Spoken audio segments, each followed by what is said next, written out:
While history doesn't define a single official setup for gates of the earth, the concept usually refers to one of two things: the ancient Egyptian gates of the Duat, the underworld, or the four great gates of the Old City of Jerusalem.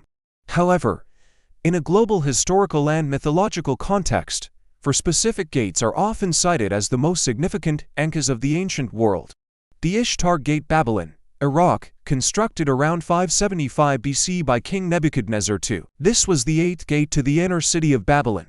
It is arguably the most famous gate of the earth due to its sheer scale and artistry. History. Dedicated to the Babylonian goddess Ishtar, it served as the grand entrance for the processional way during New Year celebrations. Significance. It was made of bright blue glazed bricks, with bas-relief dragons and bulls. It represented the power of the Neo-Babylonian Empire and served as a psychological gateway to a divine city. Today, a reconstruction sits in the Pergamon Museum in Berlin. The Gate of All Nations, Persepolis, Iran. Built by the Achaemenid king Xerxes I around 475 BC, this gate was designed to be the grand entrance to the Persian Empire's ceremonial capital. History. Its name reflects the empire's diversity. All visitors, from Greek ambassadors to Indian merchants, had to pass through this gate to pay tribute to the king. Significance. It is guarded by colossal lamassu bulls with the heads of bearded men. It was a political statement of inclusion and absolute power. Symbolism. It stood as a literal bridge between the East and the West during the height of the Silk Road predecessors, the Damascus Gate, Jerusalem. While Jerusalem has many gates, the Damascus Gate, built in its current form in 1537 by Suleiman the Magnificent, sits atop ruins dating back to the 2nd century C. Hadrian's era. History. It has always been the main entrance to the Old City from the north. Historically, it was the gate of victory for various conquering empires, including the Romans, Crusaders, and Ottomans. Significance. It is considered one of the finest examples of Ottoman architecture. In Jewish tradition, it is known as Shar Shkim, in Arabic, Bab al-Ahmad. Legacy. It represents the intersection of the three Abrahamic faiths and the gate to the Holy Land, the Sun Gate, Tiwanaku, Bolivia.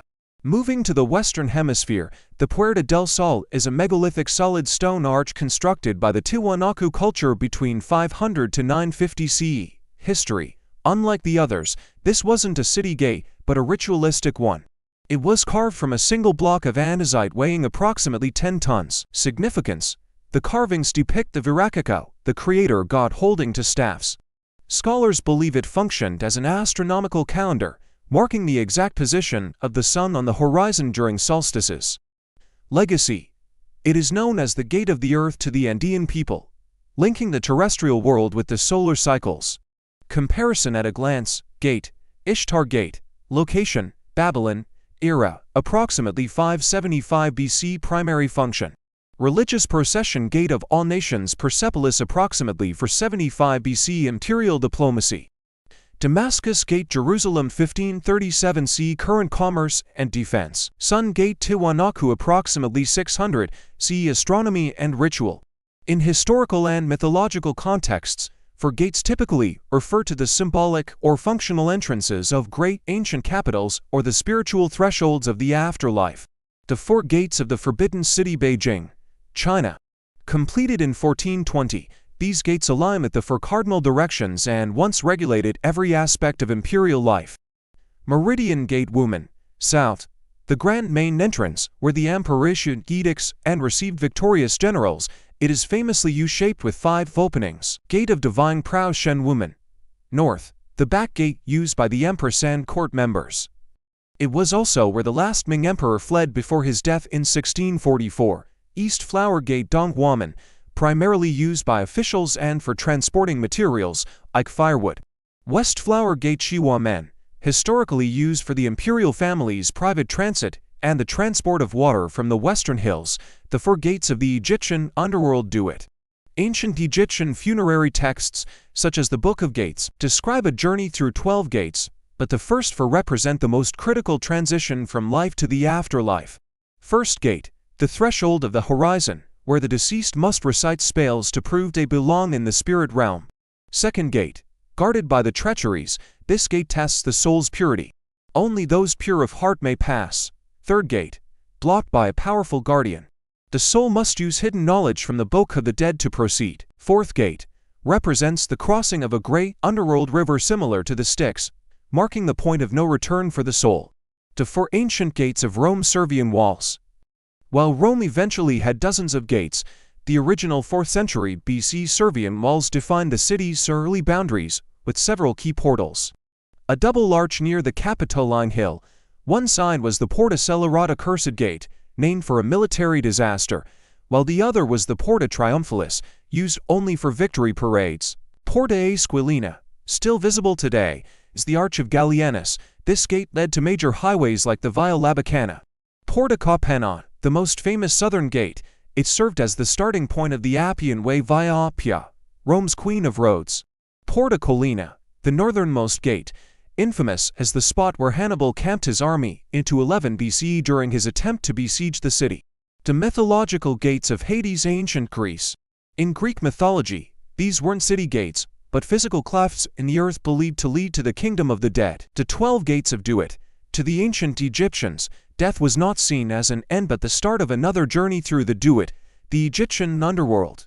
To Duat, also known as Tuat, Amenthis, Amenti, or Neterkurtat, was not a single place, but an underworld which combined elements of paradise, purgatory, and chaos. It was the dwelling place for a large majority of powerful deities, where the dead traveled to meet Osiris, god of the afterlife, where Ra, the sun god, fought the serpent Apet each night to ensure dawn's return, and finally, where souls were judged, purified, and if worthy granted eternal life in Aaru field of reeds. To Duat was a place where the deceased had to navigate dangers, recite spells, and prove their righteousness to progress through. Through the course of this article, we will explore the Duat in Egyptian cosmology, the structure of each of the 12 gates, as well as the guardians and challenges at every stage. By the end, we'll see how the 12 gates were more than myth. They were a map of the soul's evolution, a guide to immortality, and understanding life, death, and cosmic order. Journeying through Duat, hieroglyphically, the Duat was often symbolized by a star enclosed within a circle, and to bridge the gap between this realm and the tangible world, ancient Egyptians established burial chambers as checkpoints. The west bank of the Nile, where the sun descended each day, became associated with the realm of the dead, and the entrance to the Duat. The Egyptians saw the sun's daily death in the west and its rebirth in the east, as a metaphor of what awaited them after they die. Furthermore, the association with the sun god's nightly passage shows the Egyptian religious principle of the nature of death and the potential for rebirth, a mirror of the sun's daily resurrection. Egyptians left detailed guides to help souls survive the Duat, and these guides are known as funerary texts, the most important of which include the Book of Gates, which focuses on the 12 gates and details Ra's journey, as well as the challenges faced by the dead. The Book of the Dead, which is a collection of spells to protect and guide the deceased. The Amduat, which describes the 12 hours of the night, linking Ra's voyage to the soul's trials. And finally, the Coffin texts, which contains earlier spells inscribed on coffins to ensure safe passage. These texts were often illustrated in tombs, ensuring the deceased had the knowledge needed to overcome each gate. Guardians of the threshold. Each of the 12 gates of the Egyptian underworld wasn't an open passage, but a threshold guarded by various minor deities. Oftentimes, a single gate was overseen by a triad of beings, a gatekeeper, a watcher, and a herald. They could either be serpents and monstrous beings. Beyond the doorway of each gate, the deceased could encounter two additional guardians accompanied by fire-spitting Uraei, and to successfully pass through, it was important to know the names of these guardians, since each gate was associated with a specific serpent deity, which in turn was linked to a particular goddess. This made it more difficult for the souls to bluff their way into the afterlife.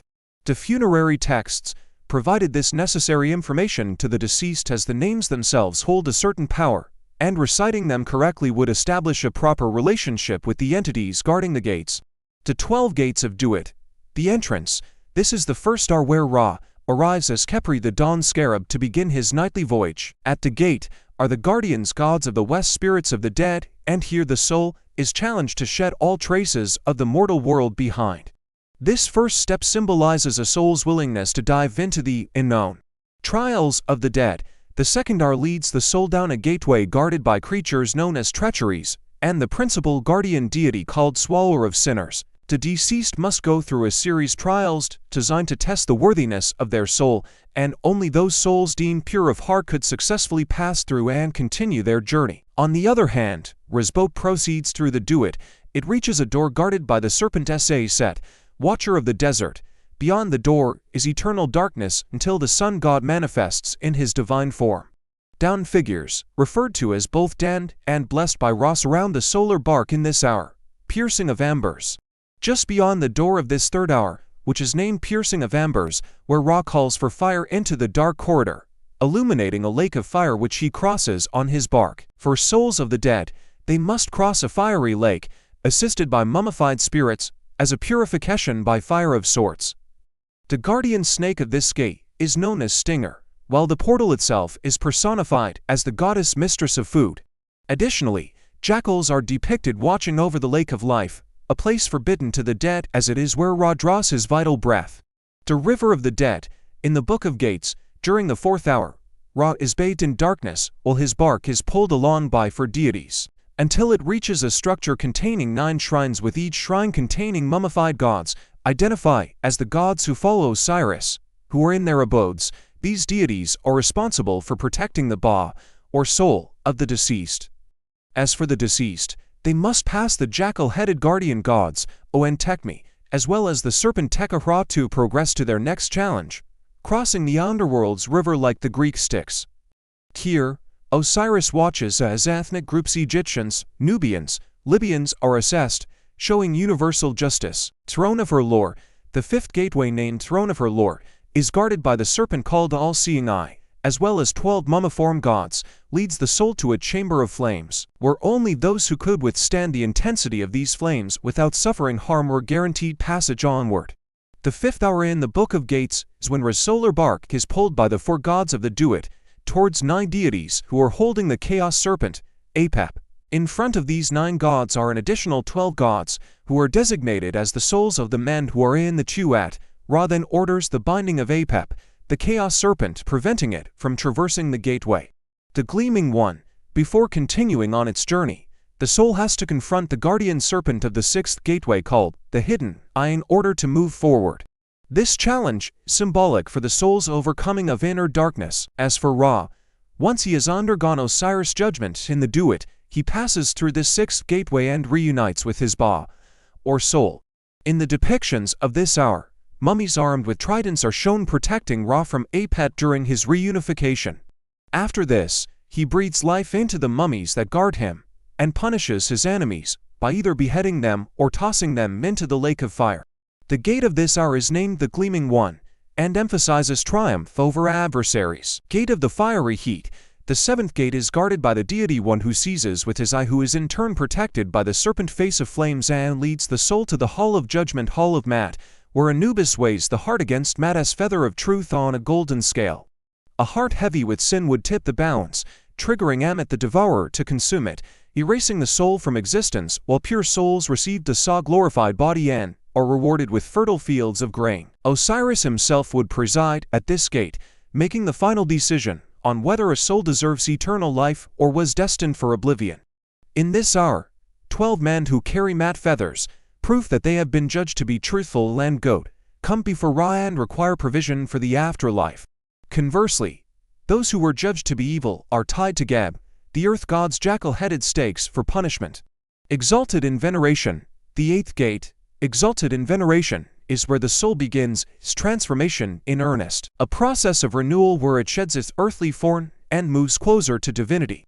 The gate of the 8th hour in the Book of Gates is guarded by 9 deities situated just inside, while the serpent guarding the door itself is named Closed of Eye. Beyond this gate, Ra reaches deities holding a long rope, who are responsible for bringing forth the hours of the day, tying up the horizon god. Akan and offering praises to Ra. This space in the underworld is said to be inhabited by a flaming snake whose purpose is to burn up the enemies of Osiris, as a form of protection to the righteous. Another protector of this gate is the serpent called Earth Tusk, and the guardians at each end of the hull, and Hefte and Ermento. The sacred gate, at the 9th gateway, which is guarded by a deity known as Flaming of Face, whilst the doorway itself named Glowing One, the soul enters a vast and endless expanse known as the Starry Abyss. Here, the soul is permitted to reflect on the journey thus far, Beyond this gate, Ra reaches an island of fire and the waters of none, where the deceased souls who have reached this stage float, waiting for rebirth.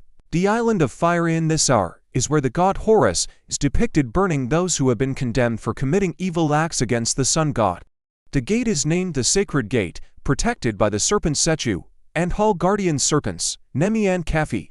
It is in this hour that the evil serpent Apep is subdued in chains, signifying the continued struggle against chaos. Hidden entrance. The 10th gate is the point where the soul gains access to Osiris's knowledge and wisdom.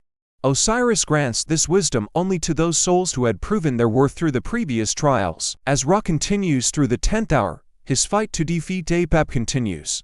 At the height of this hour, Apep is shown captured by a group of gods with magical nets. In another depiction, Apep is chained to prevent him from causing harm to Ra during his transit through the underworld. The gate of this hour is named Hidden Entrance, and is protected by the serpent the Affluent One, with Meets and Shadow guarding the hallway.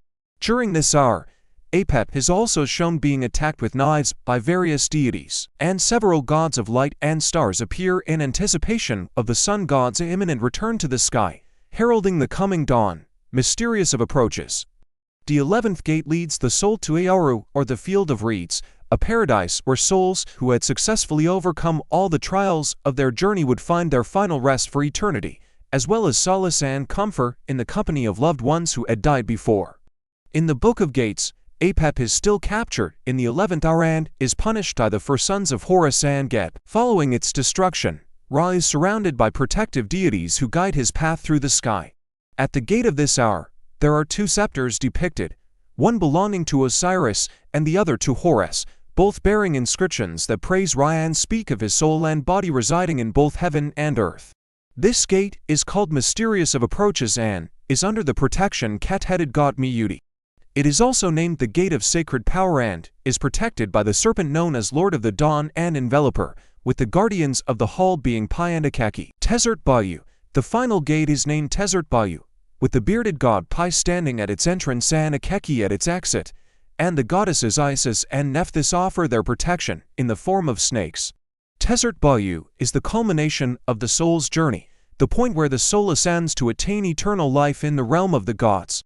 As Ra completes his passage through the afterworld, many figures holding various symbolic objects, such as scepters, stars, and discs, are depicted, representing the different aspects that aid Ra during the daytime. Ra passes by Apep, who is once again being punished by the Ani, the Council of Gods. After traversing this final gate, Ra finds himself in the waters of Nun, who then lifts the solar bark. Ra returns to his scarab form as Kefri, symbolizing rebirth, and Nun raises the solar bark into the waiting arms of Nut, the sky goddess. The 12 gates were more than myth, they were a spiritual roadmap, teaching that death was not an end but a transformation. By aligning with Ra's journey, Egyptians found hope in rebirth, justice in judgment, and order in cosmic balance. Today, these gates remind us of humanity's oldest question: what awaits beyond death? For the Egyptians, the answer was a journey of trials, triumph, and eternal return. Walls and gates of Old Jerusalem. The 8 gates of Jerusalem Old City are Jaffa Gate, New Gate, Damascus Gate, Herod's Gate, Lion's Gate, Golden Gate, Zion or David's Gate, and Dung Gate. The Old City of Jerusalem and its walls are UNESCO World Heritage Sites. The Old City of Jerusalem dates back to more than 4,500 years. Thus, it is one of the oldest cities in the world, which is still inhabited. The walls around the Old City enclose an area of about 1 square kilometer. The Old City's walls had been built in the 16th century at the behest of Sultan Suleiman the Magnificent.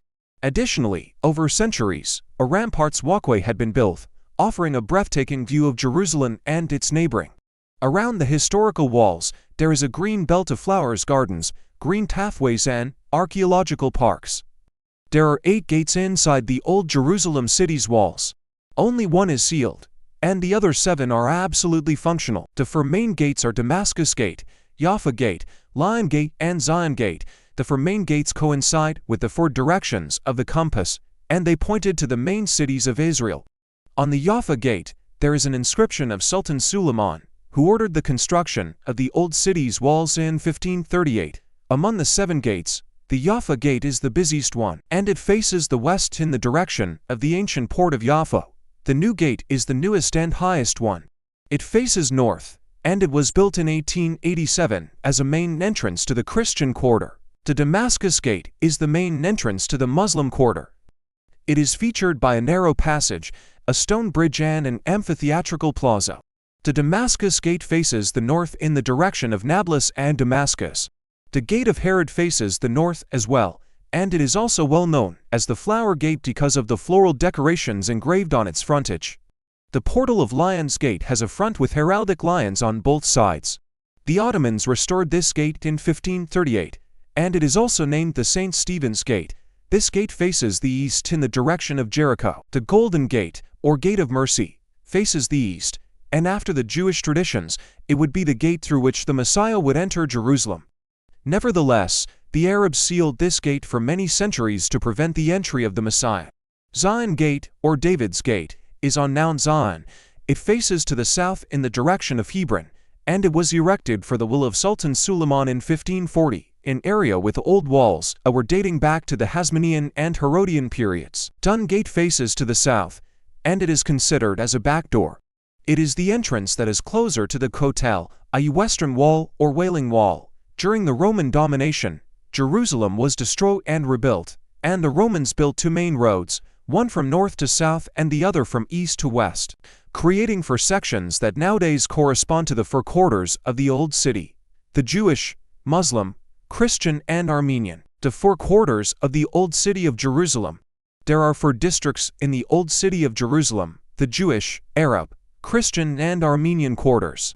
The Jewish quarter is in the southeastern area of the walled city, extending from the Zion Gate to the east to the Western Wall and the Temple Mount. It dates back further than the 8th century BC, and in 1948, more than 2,000 Jews had been compelled to leave. The Arabs sacked the district during the Battle for Jerusalem, also destroying many ancient synagogues. Until 1967, the year of the Six-Day War, the Jewish quarter was under the control of Jordan, and it has been almost destroyed. Afterwards, the Jewish quarter has been rebuilt, and recently archaeological remnants had been discovered and kept on display in museums for visitors. Narrow and cobbled street, among traditional stone houses of Jewish quarter, an old historic part of Jerusalem, Israel. The Arab quarter is the most extensive and populated among the four quarters. It is located on the northeastern edge of the Old City, stretching from the Lions Gate in the east close to the Western Wall until the Damascus Gate route in the west. Throughout the British Mandate, Sir Ronald Stores began a plan to restore the cotton market, seriously ignored during the Turks' domination. The pro-Jerusalem society helped to restore vaults, roofing, and walls. Like in the other quarters of the Old City, till 1929, the Arab quarter was inhabited by a mixed population of Muslims, Christians, and Jews. Streets of Old City, Arab quarter, Jerusalem. The Christian quarter is in the northwestern corner of the Old City. It starts from the New Gate close to the Western Wall, and it borders the Jewish and Armenian quarters.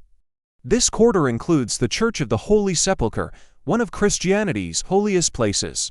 The Armenian quarter is the smallest of the four Old City's quarters. It is a district that is separated from the Christian quarter, even though Armenians are Christians. Although the Armenian quarter is small, its population and the Patriarchate live independently, and they constitute a significant community in the Old City.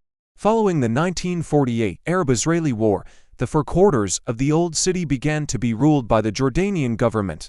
The Jordanian laws imposed the Armenians and Christians to study the Quran in private Christian schools and limited every progress of the Christian church. During the 1967 war, it happened a miracle of two unexploded bombs, which were discovered inside the Armenian monastery. Nowadays, more than 3,000 Armenians live in Jerusalem. Among them, 500 live in the Armenian quarter. The Patriarchate holds the land of the Armenian quarter and properties in West Jerusalem. After the 1967 war, the Israeli government remunerated the restoration of the damaged churches and holy sites. In 1975, a theological seminary was built in the Armenian quarter. Christian quarter of Old City Jerusalem. Old City's quarters, historical places. The Herva Synagogue was built nearly 400 years ago with beautifully built plaza. The Old City Muslim quarter market has a unique architectural beauty.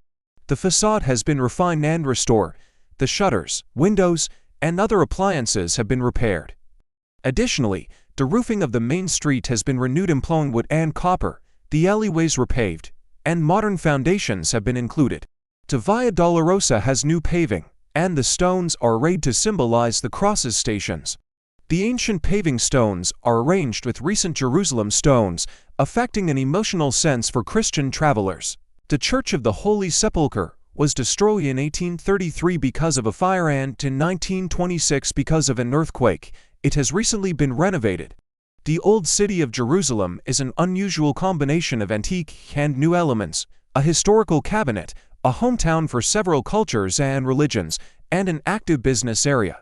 The walls of Jerusalem, Old City. The walls of Jerusalem are visible in ancient maps of this fabulous city dating back to more than 1,500 years ago. The total length of the walls is 4,018 meters, with an average height of 12 meters and a thickness of 2.5 meters. The walls include 34 watchtowers and 7 active gates. In 1981, the Old City of Jerusalem and its ancient walls became a UNESCO World Heritage Site. The ancient city of Jerusalem through the centuries. The pre-Israelite period in Jerusalem. Since ancient times, walls have enclosed Jerusalem with a defensive function. In the Middle Bronze Age, which is known as the era of the patriarchs, the fortified and small city of Jebus was built on the southeastern hill of Jerusalem. Archaeological remnants of its walls are above the Siloam Tunnel, and every historical report of Jerusalem refers to the city as Jerusalem. An example of these documents is the Amarna letters dating back to the 14th century BCE. In the 1330s BCE, the chieftain of Abdi-Heba wrote several of the Amarna letters, referring to Jerusalem as Jerusalem or Jerusalem. Jerusalem's Israelite period. Following the Jewish tradition, as displayed in the Tanakh, Jerusalem continued to be a Jebusite city until David conquered Jebus. King David renamed Jerusalem the City of David and expanded it. This city was settled on the southeastern hills, outside the actual Old City area. Tower of David. The courtyard of the Museum of Jerusalem.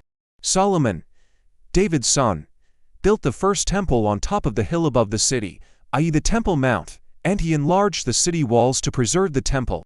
Throughout the First Temple period, the city walls were extended, including the area of the actual Jewish and Armenian quarters. The entire city was demolished in 587–86 BC during the siege of Nebuchadnezzar of Babylon. Jewish post-exilic period. Following the Babylonian subjugation, the Persians conquered Babylonia, and Cyrus II of Persia granted the return of the Jews to Judea, allowing them to reconstruct the temple. The rebuilding of the temple was finished in 516 BCE or 430 BC. Then, Artaxerxes i.e. Darius II, allowed the reconstruction of the cities and governed Judea. Second Temple. During the Second Temple period, especially during the Hasmonean period, the city walls were extended and restored, forming the first wall. Herod the Great added the second wall, which is between Jaffa Gate and Temple Mount. Agrippa I started erecting the third wall, which was completed during the First Jewish-Roman War. Nowadays, some archaeological remnants of this wall are found close to the Mandelbaum Gate, Aelia Capitolina and Byzantine Jerusalem. Beneath Jerusalem's Damascus Gate, there is an ancient Roman period gate. In 70 CE, during the First Jewish-Roman War, the walls were almost destroyed due to the Roman siege. Jerusalem was in ruins for different 6 decades, missing protective walls for at least 2 centuries. Stone arch was erected in 81 AD in honor of Emperor Vespasian and his son Titus for conquiring Jerusalem and destroying the Jewish temple in 70 AD after 130 years. The pagan Roman city, Aelia Capitolina, was established by Emperor Hadrian and was left without defensive walls for more than 2 centuries. After that, a new set of walls was erected around the city throughout the reign of Emperor Diocletian. Empress Aelia Eudocia significantly restored the walls during her exile to Jerusalem. Middle Ages in Jerusalem. In 1033, an earthquake devastated most of the walls built at the behest of Eudocia, and the Fatimids rebuilt them. Nevertheless, the southernmost parts were excluded, such as Mount Zion and its churches. The southeastern hill, i.e. the City of David, and its Jewish neighborhoods, which was located in the south of the Temple Mount. Before the Crusader Offensive 1099, the walls were fortified although uselessly. In 1187, Saladin reconquered the city, and between 1202 and 1212, Saladin's nephew, Al-Malik al-Muazzam Isa, commanded the restoration of the city walls. For the next 3 centuries, the city endured without protective barriers. The only fortified areas were the Temple Mount, Haram ash-Sharif, and the Citadel, Jerusalem's Ottoman period. In the 16th century, during the Ottoman Empire, Sultan Suleiman the Magnificent commanded to rebuild the city walls entirely in the period between 1537 and 1541. Those walls are the ones that exist today. There is an inscription in Arabic dating back to the reign of Suleiman the Magnificent that states, "Has decreed the construction of the wall he who has protected the home of Islam with his might and central and wiped out the tyranny of idols with his power and strength. He whom alone God has enabled to enslave the necks of kings in countries far and wide and deservedly acquire the throne of the Caliphate. The Sultan, son of the Sultan, son of the Sultan, son of the Sultan, Suleiman, the fortress walls of Jerusalem built by the Turkish Sultan Suleiman." Ancient Egyptian beliefs regarding the afterlife were both complex and captivating, offering a glimpse into their understanding of life, death, and rebirth through the 12 gates of the Egyptian underworld. Osiris' judgment process involves spiritual transformation instead of physical gates. Each step on this journey allowed souls to prove their strength and purity, leading to the opportunity for eternal life. Would you like to explore these myths for yourself? With Respect Egypt Tour, we take you on an immersive tour through ancient Egypt's most iconic sites so you can experience these timeless tales firsthand. The 12 gates symbolize different trials and transformations that the soul had to undergo to reach eternal life. The gates of the earth, often referring to the Darvaza gas crater or historical doors of hell, is a narrative of accidental discovery, relentless fire, and the unintended consequences of human ambition. It's a story where the earth literally opened up, and it hasn't stopped burning since 1971. The gates of the earth remind us that history isn't always found in books. Sometimes it's written in the glow of a desert night. What began as a Soviet drilling miscalculation became a permanent scar on the Karakum Desert, a 50-year inferno that refuses to be extinguished. It stands as a haunting monument to the moment man tried to tap the earth's veins and realized, too late, that some doors, once opened, are nearly impossible to close. In the heart of the silence, the fire speaks. It tells us that our reach often exceeds our grasp, and that nature has a way of turning our errors into legends. If you're fascinated by the places where the earth defies logic and history stays hot, hit that subscribe button on Josh Official Global and step through the gate with us. We're traveling to the edges of the map, from the burning craters to the hidden depths, to find the stories the world tried to bury. Don't let the fire go out. Like the video, ring the bell for notifications, and comment below. If you stood at the edge of the pit, would you look down or look away? We'll see you in the next deep dive into the unknown. Stay curious, stay driven.